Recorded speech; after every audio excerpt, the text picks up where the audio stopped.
heart failure. Ngayon, meron akong mga tinitake na synthetic na gamot. Kaso sobrang taas ng presyo, no? Pwede pong po gamot na? Ano ma-advise. pong gamot? Ano pong gamot? Entresto po. Tapos may TMZ-MR pa po ako.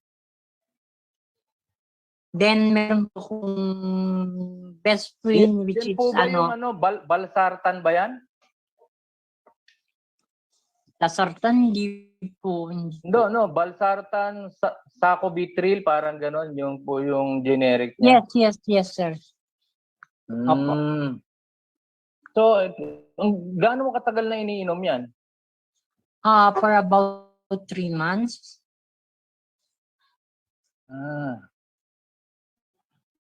Yung heart failure, gaano katagal na siya? Na-detect? 6 months ago. 6 months ago. 6 months ago, ano na-detect na meron po ako. Hindi, ano po bang naramdaman nyo nung sinasabi na meron kayong ganyang sakit? Ano po bang nararamdaman ninyo? Nung una po na mataas po ang paa ko hanggang tiyan. No. Then we went to the doctor. The doctor said na magpa-laboratory ako para mas makita yung kung ano talaga yung ano. But before that, after ng consultation na yun, pinaano niya ako sa isang hospital dito. May isinaksak sa akin gamot kasi nahihirapan na po akong huminga talaga. Hirap akong huminga. And then, siguro mga ilang araw lang kung hindi ako nadala sa doctor, baka wala na talaga ako. So, inirush po ako sa hospital. Then, meron po silang isinaksak sa aking gamot doon. Then, doon naman na-relieve yung yung umayos yung hininga. Then, nagtuloy-tuloy po yung treatment. Yun nga, kailangan kong magpa-laboratory. Paano po nila nalaman nagkaroon ng heart failure kayo? Ginamitan po ba kayo ng 2D echo or ECG? Nag-2D echo po ako. Okay. Gusto ko lang din makita yung ano nyo. Kaya mag-message din po kayo dyan para makita ko yung reading ng 2D echo ninyo. Opo. Ano po bang sabi? Meron po bang bradycardia na sinasabi dyan? Yung ibig sabihin, mabagal yung tibok? Mabagal po yung 40% na lang po yung ng heart ko eh. Kasi gawa ng marami na pong plaque yung aking sa loob. Then yung sa ilalim ng kaliwang puso ko, sa loob pa rin, hindi na po nagpa-function. Ayaw mag-function kasi hindi nila maintindihan kung ano. Meron pa po sila isang laboratory na inirecommend, which is so mahal nga po eh. Para yatang 50,000 na they are going to insert camera para maano ko, para makita yung kung ano talaga ang mayroon doon sa puso ko. Eh hindi ko po kaya yon, hindi ko ma-afford yun kasi ubos na po ang pera nyo, puro na lang check. Ang tanong doon, ano bang gagawin? Alam na nila may heart failure po kayo. Ano po bang gagawin talaga? Dapat sinasabi na o-operahan baka kasi pag umuwi na kayo sa opera, yun na po, thy kingdom come, thy will be done. Amen. Ganun po. Sasabihin, it's either bypass o ano bang gagawin? Kasi puro kayo kasi pag nalaman may bara. Sila kasi hindi nga po ako nakapagpag-ganon. Nalimutan ko tawag sa laboratory yun eh. O kaya lalagyan kayo ng stent. Bubuksan lang yung sinasabing baradong ugat. Kasi ang dami nyo na. Magkano na naubos nyo yan? Grabe naman. Meron po ba kayo maintenance medicine? Ayun nga po, yung pong Entresto, yung Hindi, M- high blood pressure medicine. wala po kasi wala May naman napatay akong kasi high blood talaga. Nag-live. Ilang Meron taon na po po ba ako kayo yung uli? sa 56. Ano pong ginagawa niyo sa buhay? Okay. Wala. Sa bahay na lang? Wala po akong trabaho sa ngayon eh. Pensionado? Ganon. Hindi naman po sa ganon. Businessman, parang ganon. Kaya lang sa ngayon, wala nga eh. Walang racket kasi pandemic. Hindi makalabas ng bahay kaagad-agad. Then, yung mga sort of income ko noon dati, yung sources ko is Kung napanood wala niyo po po yung mga nagtara. lecture ko, yung mga unang lecture ko, sabi ko nga po paulit-ulit lang po rin kasi ako eh. Ang sakit talaga natin, yung mga barabarang ugat eh. Dahil malapot na po yung dugo. Opo. So, May blood hindi yan... po akong infinite eh. Best friend. Kita niyo. Hindi po, ang malapot yung dugo. Paano palalabnawin yung tanong? Anong pampalabnaw? Hindi po yung pampanipis ng dugo. Kasi yung sinasabi niya, aspirin, pampanipis ng dugo. Pampanipis siya ng dugo, hindi hindi. pampalabnaw. Kasi kapag malapot ang dugo, isipin na lang natin, anong dapat mong gawin? Uminom ka ng tubig para lumabnaw. Kasi yung dugo, kailangan free-flowing yan eh. Magaangang lumalango yan na parang isda lang.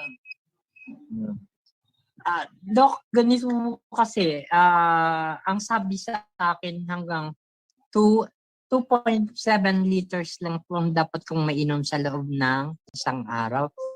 Why? Kasi po, may isa pang, meron pa pong isang sakit eh, yung sa baga. Nagkatubig ang baga ko. Ganon.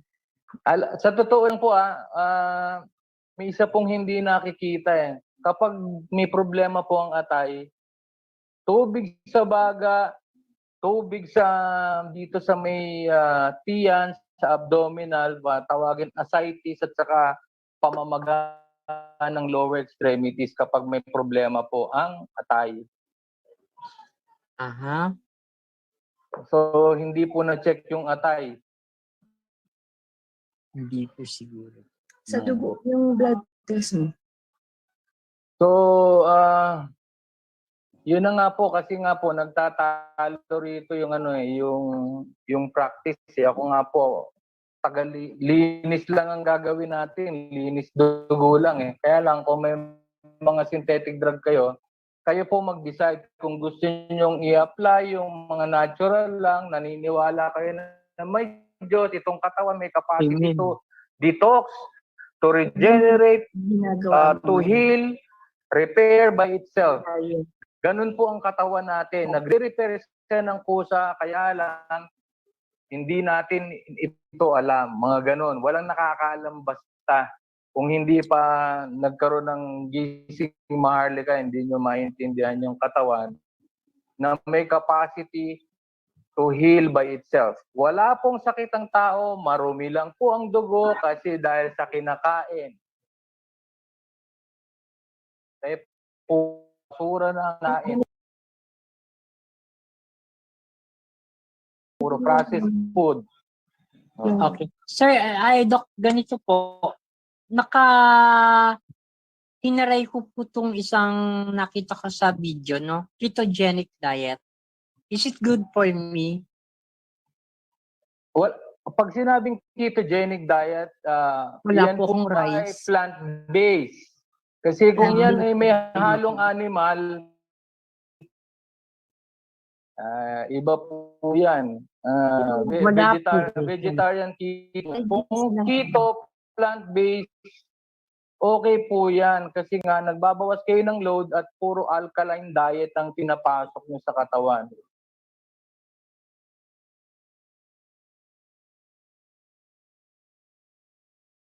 Okay po yan. Kaya nga, yung ginagawa ko, ganun din, puro mga matutubig na prutas, mga kamote, saba, mais, patatas, mga root crops, mga dahon-dahon, mga talbos kamote, kangko, mga pechay, mga pako, lato.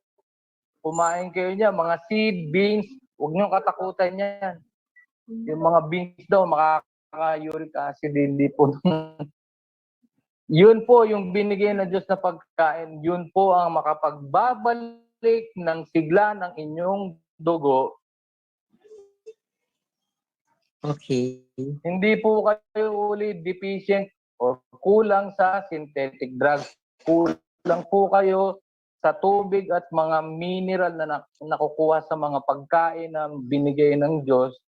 From the beginning, ginawa si Adan. Sabi niya, I give you seed-bearing fruit and seed-bearing plants. Okay.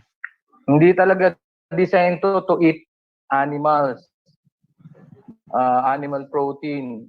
So, inalaw din naman kumain. Kaya lang, may limitation yon. Kaya saka kailangan malinis lang yung kung ano sinabi niya. Bawal yung mga baboy, alimango, alimasag, hipon, isda na walang kaliskis, taong, kanabat, nararamdaman mo ulya, simula pusit, nag-low carb tambako, diet. tulingan, sapsap, espada, galunggong, lahat po yan. Bawal yan. Kasi Okay. nga mataas ang lead, arsenic, mercury, hydrogen sulfide, amines, phenos, ammonia, uric acid, nitrogen, nitrosamine, benzopirin, mga waste product ng dagat. Na toxic na yung dugo mo, naging acidic na because nakakakain kayo niyan. And yet, ibigyan ka pa ng synthetic drugs. Congratulations. Grabing dugo na. Kaya nga hirap na yung puso. Ang tinutulak niya, putik na. So wala pong magagawa. Yung puso po, hirap na pong mag-pump yung puso kasi nga napakadumi na ng dugo. Kaya nga pwede pong lumaki ang puso kasi nga puwersado siya eh. Kaya nga pag binipi mo, kaya nga pressure, puwersado na siya, yung pressure. Masyado na siyang nagtatrabaho, forceful na po, pwede po mag-enlarge. At pag pinupush niya naman, puro putik, kasing lapot ng honey, congratulations.